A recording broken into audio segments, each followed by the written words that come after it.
ጫት መቃም በአንጎል ላይ የሚያመጣው ችግር ደግሞ የመጀመሪያው ዲፕሬሽን ነው። ረጅም ጊዜ ጫት በተቃመ ቁጥር የድብርት ችግር ያመጣል። ሌላ ደግሞ ሳይኮሲስ ወይም ደግሞ የአእምሮ በሽታ ያመጣል ማለት ነው። ስለ ጫት አንድ ሪከርድ ማድረግ እፈልጋለሁ። ጠይቅልኝ ተብዬ ነው እና ስለ ጫት እስኪ አብራራልኝ። ያው ዱዓ ማድረግ ይቻላል ምናምን ይላሉ እዚህ አካባቢና እንዴት ነው? እንዴት ይታያል? جمر ريكورد مادركنا جمر له مش جمر يلا بسم الله الرحمن الرحيم. فإن الأخ أبو بكر سأل عن حكم أكل شجرة القات. باربنيا أدرك ولا نسمع باربنيا؟ باربنيا ماشي. وندماتنا أبو بكر سلجات مبلات سلجات مكان حكمون وين بيجنون بإسلام لا يعلون طيقوا. እንግዲህ በቁርአንም በሐዲስም አላህ ሱብሓነሁ ወተዓላ ራስን አካልን ኢኮኖሚን ጤናን አይምሮን የሚጎዱ ነገራቶችን ሁሉ ከልክሎናል። ታቻል አላህ ሱብሓነሁ ወተዓላ በቁርአን ላይ ሲናገር ምን አለ? ወላ ትልቁ ቢአይዲኩም ኢለ ተህሉካ ይላል። ነፍሳችሁን በራሳችሁ እጅ ወደ ጥፋት አትጣሏት አለ። አካልን ጤናን ኢኮኖሚን አይምሮን የሚያጎሳቁል ከሆነ በፍጹም አይፈቀድም። እንደ ኢስላም አይቻልም። ይሄ ነገር ደግሞ ያለምንም ጥርጥር እነዚህ ነገራቶች ሁሉ እነዚህን ጉዳቶች ሁሉ ያስከትላል። ታቻል አላህ ሱብሓነሁ ወተዓላ ያ አዩሃ አለዚነ አመኑ ኩሉ ሚን ጠይባቲ ማ ረዘቅናኩም ይላል። እናንተ ያመናችሁ ሰዎች ሆይ ከለገስኳችሁ ጥሩ ጥሩዎችን ተመገቡ አለ። ታቻል ስለ ነቢያችን ሰለላሁ ዐለይሂ ወሰለም ባለፉት ነቢያት አንደበት ሲናገር ስለ እርሳቸው ወዩሒሉ ለሁም ጠይባት ወዩሐሪሙ ዐለይሂሙል ኸባኢስ አለ። የመጨረሻው ዘመን ነቢይ ለትውልዶቹ ጥሩ ጥሩ ነገራቶችን ጠቃሚ ነገርን ይፈቅድላቸዋል፣ መጥፎና ጎጂ ነገራቶችንም እርም ያደርግባቸዋል አለ። ወላ ሸክ አነ ሸጀረቱል ቃት ያኒ ሚን አሽያል ኸቢሳ ቆሻሻ ከሚባሉ ጎጂ ነገራቶች ነው። እሱ ተፈቻለ አይደል? ስለዚህ አይፈቀድም። ነቢያችን ሰለላሁ ዐለይሂ ወሰለም በሐዲስ ላይ ላ ضرر ولا ضرار ብለዋል። ራስን መጉዳት አይቻልም፣ ሌሎችንም መጉዳት አይቻልም ብለዋል። ራስን የሚጎዳን ማንኛውንም ነገር መጠቀም አይቻልም ማለት ነው።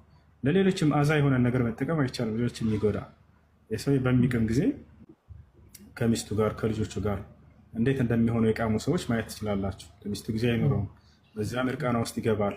ለእሷ መስጠት ያለበትን ጊዜ አይሰጣትም፣ ትኩረት አይሰጣትም። ልክ እንዲሁ መጥፎ ጠረን ይዞባት ይመጣል። ይሄ አዛ ማድረግ ነው። ነቢ ሰለላሁ ዐለይሂ ወሰለም ወደ ቤታቸው በሚገቡ ጊዜ የመጀመሪያ ስራቸው ምንድን ነበር? አፋቸውን ማጽዳት ነበር። ይዛቸዋል። ቃለ ኡሙል ሙእሚኒን ዓኢሻ ረዲየላሁ ዐንሃ ምን አለች? አወል ማ የድኹሉ ነቢ ሰለላሁ ዐለይሂ ወሰለም ኢለል ቤት ካነ የተሰወክ አይ ዩነዚፉ አስናነሁ ቢሲዋክ። ነቢያችን ሰለላሁ ዐለይሂ ወሰለም ወደ ቤት መጀመሪያ ሲገቡ አፋቸውን በሲዋክ ነበር የሚጀምሩት የሚያጸዱት። አንድ ባል ሚስቱን የሚስማት ከሆነ ሐቋን ሊጠብቅላት ይገባል። አፉን ጫት በጫት አድርጎ መጥቶ በዚያ አዛ ሊያደርጋት አይገባም። ይሄ አዛ ማድረግ ነው። እሷ ቦታቸዋል። ስለዚህ ራስን የሚጎዳ ሌሎችንም አዛ የሚያደርግና የሚጎዳን ነገር መጠቀም እርም ነው ብለው ከልክለዋል። ከዚህ ይካተታል። በዚህም ተጨማሪ ላይ የጊዜያችን ዑለሞች ስለ ጫት ተጠይቀው ነበር። እሱ ለሼክ አብዱልላህ ብን ባዝ ወብን ዑሰይሚን ወሷሊህ አልፈውዛን ወሼክ ሙቅቢል አልዋዲዒ ወሼክ አሕመድ ብን የሕያ አልነጅሚ والشيخ ربيع المدخلي وكل علماء الكبار الشيخ صالح الفوزان እነዚህ ሁሉ እንዳለ ተጠይቀው ስለ ጫት ሁላቸውም በአንድ ድምፅ ሐራም ነው ክልክል ነው ብለዋል። ስለዚህ የፍየል ሐቅ ነው ጫት። ፍየሎችን በሐቃቸው ላይ እንትን አትበሏቸው፣ አትቃሟቸው። እሺ የፍየል ሐቅ መቃም ብዙ አይነት የጤና ችግሮች ያመጣል።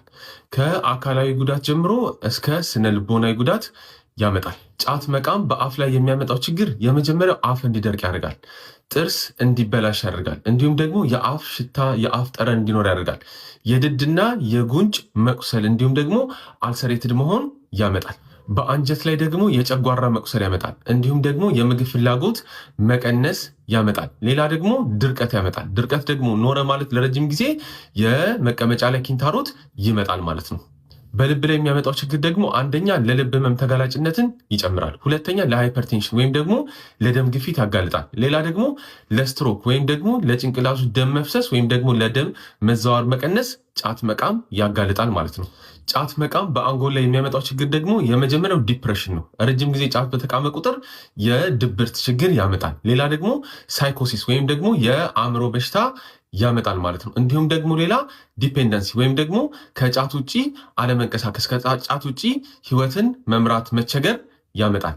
የጫት ችግር ከጠቀስኳቸውን በላይ እጅግ በጣም ዘርፈ ብዙ ናቸው። ለዚህ የጫት ችግር የሚያስቸግራችሁ ሰዎች የምታቆሙበት መፍትሄ ፈልጋችሁ ሪሃቢሊቴሽን ሴንተሮች አሉ። እዛ ሄዳችሁ በመንግስትም ሆነ በግል ማለት ነው ለዚህ ሕክምና ልታገኙ ይገባል። ምክንያቱም ጫት መቃም እጅግ በጣም ብዙ እኔ ከጠቀስኳቸውን በላይ ብዙ አይነት ችግሮችን ያመጣል። ዶክተር ሶፎንያስ ኤርሚያስ ነኝ። አመሰግናለሁ።